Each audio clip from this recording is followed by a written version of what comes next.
So, what's the best way to structure your business for tax purposes?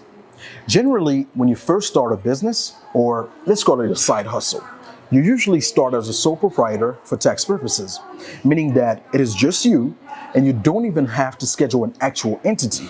You can already file a Schedule C in your tax return. If you don't remember what the Schedule C is, go back and check out one of my videos titled How to File Your Taxes Now That You Are a Business Owner. Now, one of the biggest misconceptions within the entrepreneurial community is that LLCs save taxes. They don't. We create LLCs first for the liability protection, but also to be able to convert them into different corporations once they are eligible for conversion, at which point you will actually start seeing the tax benefits, right? But before we keep going, if you're not familiar with me, my name is Fabrice Metan, owner of a tax and accounting company called Simplify My Numbers. I'm an accountant with 10 plus years of experience, and my passion is to help business owners and professionals keep more of their hard-earned income through tax and accounting strategies.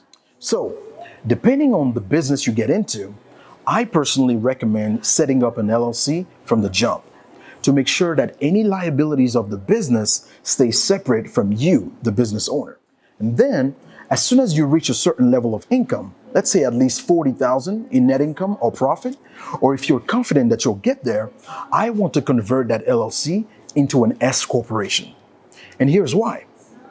As a regular single member LLC or sole proprietor, you're not only subject to federal and state income taxes, you will also owe 15.3% of additional self-employment taxes on 100% of your net earnings. So if you make $100,000 in net income in 2020, you will also owe an additional $15,300. However, as an S corporation, we can determine a reasonable salary that your business will pay you as an employee, and that salary is the only amount that you will pay the additional self-employment tax on.